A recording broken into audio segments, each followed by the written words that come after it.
Good? We live? Are we All right. live? Are we live? The Monzo Group, Monzo Media. Let the real estate. Let's do me a favor, Lauren, to shut that door on your way out. You know, Shut that door. We want to give our audience privacy. Close the door. Turn off the lights. Light a candle. All right, so there you go. You've been serenaded by beautiful Dave Rabier and Anthony Smith, the beautiful one, the Detroit real estate agents. Dave buys property. The old English D stands for deal estate. We proved that on the last what we call a podcast. But now we're switching over to a blog because the people have asked, and you shall receive everyone. Yes, for this and this and this. So we give you what you want, right? So before we start this, I want to take a vote because me and Dave are at odds here. But first, we have to introduce ourselves. I'm Dave Rabier with the Monzo Group, and this. That's right. Anthony Smith, Monzo Group as well. We got Dave buys property, along with Detroit's #1 deal estate agent. Yes. Okay. Yes. That's yes. Deal estate agent with a D. Yes. Right. English. So here's the thing. We got people that think that we should be wearing suits and sitting at conference tables, right, and doing these things like some stiff neck people. Personally, I think we need leather chairs, some cigars, and for you guys to see the bottoms of the soles of our shoes. That's right. You got to put them up. So in the comments, we're gonna want a little. What is it you prefer? And don't say suits just because you want to see me and Dave put on suits. And you can't forget to click down there on the subscribe button so you can get more of us. Give you the old Vanna White. This is a show devoted to specializing in investing in Detroit. Correct. And maybe a little Metro Detroit because we are the experts. Yeah. We have no boundaries. Let's just put it that way. That's right. Literally and like real estate wise. So here's the deal. Today we're going to discuss, and me and Dave get this a lot. How do you vet your real estate agent? Like, let's say you're out of country. I mean, you can even be in the city, right? But let's say you're out of state, out of country, and you need boots in the ground in Detroit. I would say, how many times would you say, Dave, a week do you get somebody who's just for the last 3 years has just been getting, what's a good word, befuddled? Yeah. Befuddled by their property management or their real estate agent. Definitely people contacting me at least once or twice, usually at least once, but sometimes it's like an insurgence of people depending on what time of the year it is, that are very disappointed with the level of property management and representation that they are getting from their agent, from their property management company, from their contractors, from their project coordinators. And the thing is, they're taking losses in Detroit, which I'm going to be honest with you, it's almost impossible to take a loss in Detroit, right? I'm not going to say it's not possible because you can get a crappy real estate agent. Yeah. There's your loss. Oh, there's tons of them. But with good boots on the ground, with sound investor math, and just regular knowledge of anywhere, it doesn't have to be Detroit, you can make pretty high probability investments out here. So I'll start off. So one of the things that I see is people, and call me weird for this, but people spend more time researching comments and reviews for their Amazon products than they do their real estate agent, who they're going to send hundreds, thousands, maybe even millions of dollars to. It's definitely true. Okay, so there is this little website. It's not very big. It's called Zillow. Yes. Right. Just started. Yeah, it just started. It's a little IT startup, right? We'll see where it goes. Got to research fast because the internet's never catching up. Yeah, I know. But so they have this thing called Agent Finder on there. Okay. Now, my job is to train a lot of other real estate agents, and what I tell them is that the amount of homes that somebody sells, be it their group or themselves as an individual, is a direct reflection on the amount of money they can put back into the business of selling your home. Exactly. Right? You don't just throw a home on the MLS and hope for the best. That's correct. And so a lot of people are getting bamboozled or hoodwinked or gallywomped. That's a new one. That's somewhere in there. So brought that in there from deep down. Yeah. We're gonna go ahead and copyright that. You can't touch that. So get bamboozled by the new real estate agent who just took their license Wednesday. Right. Thursday they got a suit on, and then the next thing you know, they're touting their brokerage's stats, like as if they've been in the game for years. Get right? that Mojo dialer login, and all of a sudden you're the bastion. And all that is Detroit real estate. Here's the first clue, ladies and gentlemen, in investor land. If your guy is 22 years old and he starts quoting stats like thousands of homes, I'm going to go ahead and call BS on that. BS, right? We need to get us a little BS button. What is that? Right. You get that like Staples or something. It's like the easy button. Yeah. We're not going to say the office products place anymore because they're not paying us. So that's right. But we're going to call BS on that, right? So you go to Zillow, you go to this agent finder, right? And you can actually type in zip codes, cities, areas, states on who has the most listings, and you can even look at their listings, right? And see. Your particular street, have they ever even sold something on your street? Exactly. Right. So Dave, tell us a little bit about how it is that you explain to investors on how they should look you up and make sure you're the real deal. In the age of technology, right? I mean, we're in technology. Everyone has a handheld device, whether it be an iPhone. What is that new one? 11 Pigeon. Pro. It's got 14 cameras on the back. You got the Android. You got the old school flip phone. Whatever it is, you got internet access. Game of Thrones, Crows is coming back. Right. Yeah. And if somebody is like really out here in the game and they're doing their thing, you should very easily be able to just type their first and last name into Google, and if they're doing any level of volume of business, they should come right up. They should come right up. Yeah. And that's Google. There you go, Dave. That's that other little startup there. Yeah, so you can do that, and also when you look up a person, an agent on Zillow or a broker, the reviews that they have on their actual profile that go specifically to them are made by real people, to the point that I have multiple reviews per year that get made on my Zillow profile that don't even get approved. Oh yeah, because they have to verify that you're actually a real person. So you can pretty much set your watch on the fact that what time it is when you look up someone's Zillow profile is made from real, actual consumers that have done business with that person. To be honest with you, Zillow should probably get in the identity theft business because I mean the way they screen the reviews, it's pretty tight. I would give them my bank information. So it would be safe. Yeah. So to answer the question, I mean, we're with the Monzo Group, right? So the Monzo Group has a huge online presence. We have a huge Zillow. I think we're somewhere over 400 5-star reviews on there. Significantly more than that at that point. Yeah. And then we personally, as individual agents, have our own personal Zillow reviews that are tagged to our actual Zillow profile that you can see our individual information and what we've sold and whatever. The stars on our review is, I would say, this is not fact, this is just coming from my observation. We're somewhat like the Milky Way of real estate. That's true. We're like our own galaxy with the amount of 5 stars. It's a lot, and I would be. It would be easy for me to say that anything on there that's not a 5-star is probably a mistake. But we'll find you. Yeah. No, I'm just joking. No. So when somebody's trying to find a real agent, I mean, there's just so many things that you can do. But the first thing is you go to the easy stuff. You Google their name. You're going to see their Google reviews. You're going to be able to see their Facebook profile, their public profile for them as a realtor, or if they, like me, I use my Facebook profile, and I don't have a business page for my actual real estate business, but I have one for Dave Buys Property. That being said, if you were to buy more than one house, right? Yeah. Let's say you're in the market for more than one house. Yeah. If you type a person's name into Google, nothing comes up. Is that the guy for you? No, it's definitely a cause for concern.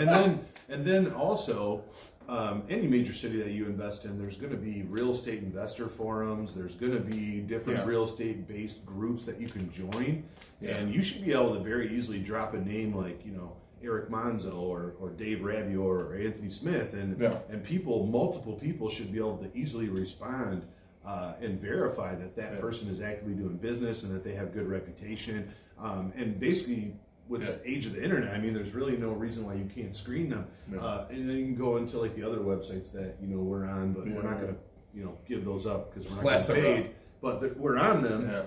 So as an investor, the first step is the person even like can you find them? Yeah. Because my biggest talking point with a lot of people is, listen, when you type my name in, you see who I am and who I work for and what I do, and that I have a source for you to look at. That also means that if I don't handle you in the best way possible, you can trash me. Yeah, all that goes down the tube. Yeah, I can't hide from you. I can't say, hey, Zillow, throw all my reviews away and let's start over again because I have one person that trashes me. So it's very important that I and other people on the team and other people I know, I mean, we live and die by these reviews. This is what we work so hard for. And people that we respect, that we've helped, they leave those reviews. So that's the first thing that you really need to do to verify that someone is actually an agent.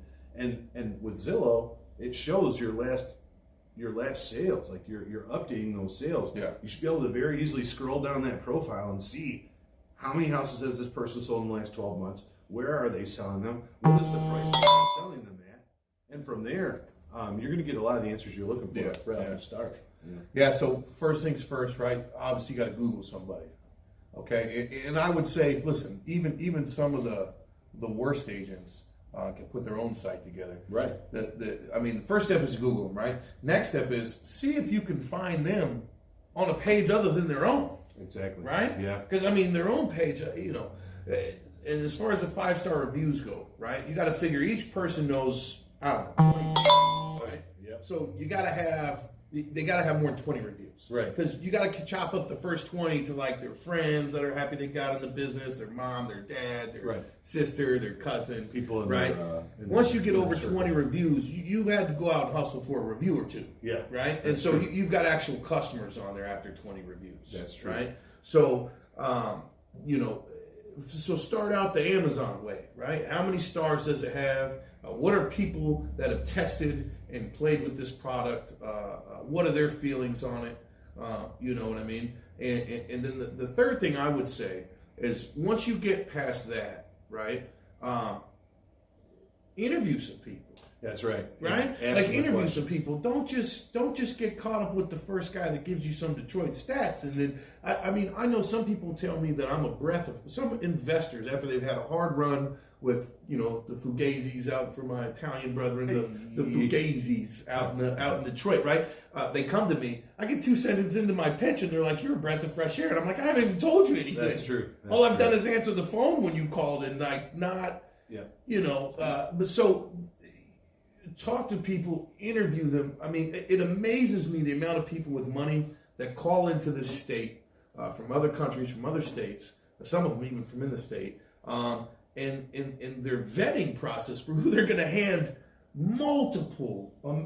buy multiple houses and hand substantial amounts of money to. Yeah. Their vetting process is like a 30-second. That's right. A 30-second deal. People come to me all the time. They're like, "Hey, man, I really want to invest in real estate." And I'm like, "Okay, what kind of real estate are you going to do? Are you going to be a buy and hold guy? You're going to flip? You talking Airbnb? You want to buy hotels? You want to do trailers? You want to do, apartments? What do you want to do?" "Oh, well, I want to be a buy and hold guy." I'm like, "Okay, break down to me how you believe you're going to make money as a buy and hold guy." Yeah. And then they tell me like, "Well, this is what I plan on doing." And people call me up and they say, "I want to be a buy and hold guy, and I want you to tell me how I'm going to make money."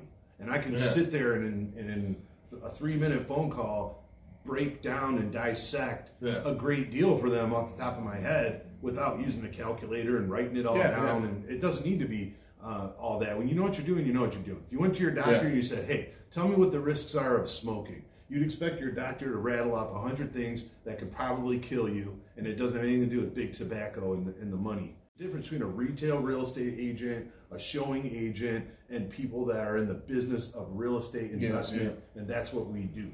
Yeah, and it's listen,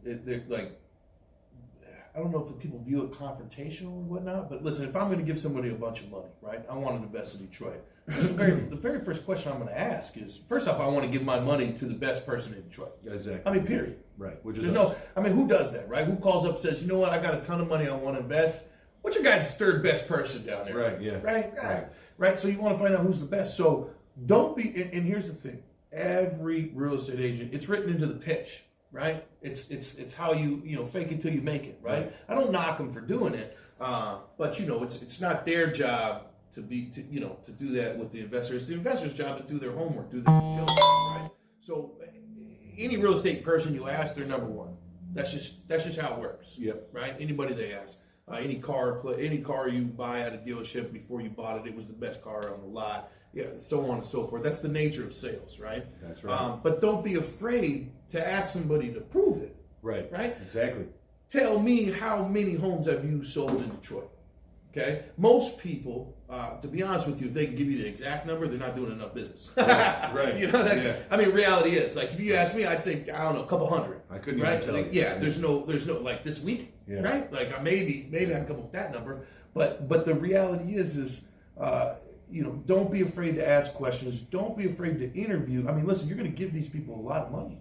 And I know, and listen, perspective, right? Someone's coming from California, they want to invest 50 grand. Right. I know it might not seem a lot to you, but listen, if I give somebody $20, I gotta know what I'm getting. That's right. So 10 grand, 30 grand, 50 grand, where you throw it out into computer land and it disappears, and something's supposed to appear across the state for you in Detroit and turn and burn. And that's the thing. So boots on the ground is what normally screws everybody in Detroit when it comes to their investment, right? That's right. So, and here's the deal: good agents, no reputable property management companies, and no reputable, because when you do good business, you meet other people that do good business. Right. And if you're an agent, if you're an agent like me, where I offer a service where I help you find properties, I help you assess properties, I help you break the deal down, I help you find contractors to do the work for you, I help you make them rental certified and lead-based certified.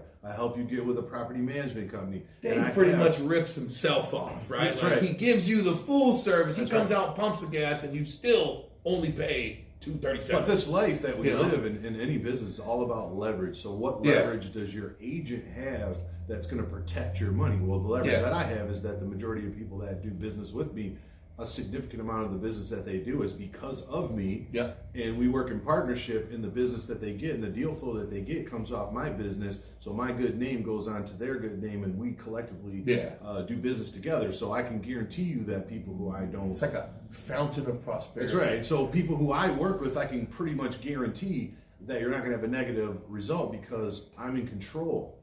We're in control because we do business, and we do business like men, and we shake hands, or we do business like professionals, men and women, and we make sure that who we deal with, it's a trust-based foundation that we built over a period of years, not days. Yeah. And we're not going to jump into the business and just all of a sudden be the bastions of real estate. You can check the stats about who we are, but we're not here to beat our own chest. We're here to help you get yourself into a position to win. That's what we do. And if you're looking to do that, we are the people that you need to contact. Yeah. And that's the thing too, like, listen, even if you don't choose us, you still got to follow this process. You still got to vet your people. Right. You still got to treat your investment the same way you treat your new socks or shoes you bought off of Amazon, right? And you also have to consider, as an investor, especially if you're absentee, and I get this all the time, you're reading things that are like 6 months ago. Yeah. So like when you call me and tell me that you want to invest in a specific area of Detroit, and one of them that always comes up is that Fitzgerald neighborhood. I drive through one there. Mike Duggan ran on. I drive through there every week, and I will tell you that's a terrible idea. But back when you read it, it was probably looking like a good idea, but it's not. And those are the type of things that an agent that's actually out there. Yeah. On the ground, like my feet touch the streets of Detroit every single day. Yeah. I can tell you that with really no preconceived notion and absolutely no hesitation in my mind about what I believe. Full confidence. Yeah, because I can see the dumpsters in the driveways. I know the contractors that are out there working on these, and I see the investment forums and all of the banter and the chatter back and forth. But herein lies the other problem, right? So they find a news article, right? Eastern River Development Project, Fitzgerald, blah, blah, blah. That doesn't excuse you from doing your investment math. That's right. Right? I don't care what's going on. It's all in the numbers. You got to run the numbers. That's it. Like it doesn't matter. It doesn't. I mean, and listen, I mean, without great risk, no reward, or whatever the saying is, right? A couple of those you can do. right? Like if okay, buy a $30,000 house. If you got 100 houses in Detroit and then somebody says something about this neighborhood, buy a house over there and see what happens. Throw it away, right? But when you're starting out, when you're coming from another state, when you're choosing, especially when you're choosing to make your first investment, because these are the people. Let's face it, those are the people that haven't vetted anybody. That's right. Right? Or you made let's say you're a larger player and your first investment was rather large and you're falling on your face. You know what I mean? You got property management companies that if I had a nickel for every time an investor told me about a property management company that either no longer exists or they haven't been able to get a hold of in over a year. Yeah. Right? I wouldn't need to do real estate anymore. I would just take those investors' stories, cash my nickels in, and be a millionaire. A lot of property management companies out here ripping people off. Yeah, it's crazy. It's crazy. But the people that do good business, the people and that's the thing too, you got to have a large person. I can't count the amount of people that hire these rate agents or property management companies that are from these. If it's an agent, it's from some Joe Schmo's Realty where there's like 3 people, so there's no accountability, there's no liability. It's just they can screw you, do whatever they want. Who's going to say anything to them? They're the broker, right? No online presence. Yeah. So, or they hire property management, and it's a one lady or a one man shop, right? And it's like there's no accountability, no oversight, no nothing, right? So and listen, I get it. You do it because you want to save a buck, you want cheaper stuff, whatever. But in the end, this is how it works. First off, don't ever hire an agent to invest your money in something that doesn't work for a major brokerage. That's right. I mean, just period, right? Like they haven't even invested enough money in their own company to make it large enough. So what are they going to do with yours, right? Second thing is property management, right? It's got to be a company. It can't be 1 or 2 people. Right. It's got to be a company. It's got to be a company that's large enough to where they have to follow state laws, they have to follow rental license stuff. They can't just go around ripping people off because they would lose more than just you, right? If you go with a person, one person that's got 10, 15, 20 houses, 100, even 100 houses with one person, right? If you're siphoning money into them, right? 20 grand here for contractors, 10 for contract, and then they run off with your money. I mean, 20, 30 grand today is better than 10% on 100 houses tomorrow. Yeah. Like they're just going to take your stuff and they're going to run. Yeah. So you got to hire people that are backed by large companies and more people. Right? It's almost like paying for an insurance policy. Yeah. Like the bigger you are, the more you have to follow rules because people can see you. They can see who you are. They can see your company. Right? You want people in the spotlight because people in the spotlight are easy to point at and say, hey, that person right there, that's the person. Yeah. What anybody who I assume any business with that's professional does not want is for you to say, hey, that guy right there screwed me bad. Oh, yeah, no. And they got proof of it. Screenshot, text messages, I will come over and emails. wash your dishes and vacuum your floor if you think I screwed you. Yeah. Because it's all about reputation and relationships. Yeah. That's it. And we're findable, easily reachable, and other agents, we're not the only people. There are others. But it's like not as good as us. It's like that 80-20 rule, though, right? Yeah. Everybody knows about it. So you got to really keep in mind that, especially when you're taking your hard-earned dollars, however you made them, whether it was easy or hard, those are your monies, and you're basically inserting that money into a market in which you don't live in a lot of cases, or maybe you do, but you just don't know what you're doing, and you need to depend on someone else to be responsible for your demise or your success. Yeah. And you got to understand that to some people, your demise or success really doesn't matter to them. They're in it for the money. They're going to sell you a house, get a commission, run off on you. They're going to sell you a house, promise to do work for you, take a deposit, and run off on you. Help you buy a bad investment because they don't care. They just want to appease the person who's selling the house. Yeah. I mean, I can't tell you how many times that, we went and looked at houses to purchase, and, you can tell it's a shoddy flip or whatever the case may be, and the sewer's bad. Lipstick. And as an agent, I can walk through a house and I can say, roof's this much, sewer this much, drywall's this much, kitchen's this much, bathroom is this much. Yeah. And I walk into the basement and I can see that the main sewer is bad, whereas other agents, they don't know any of those things. They just don't identify those issues. And those issues are make or break. Well, with that, listen, I'm a busy agent. We'll see you guys next week. Deal estate.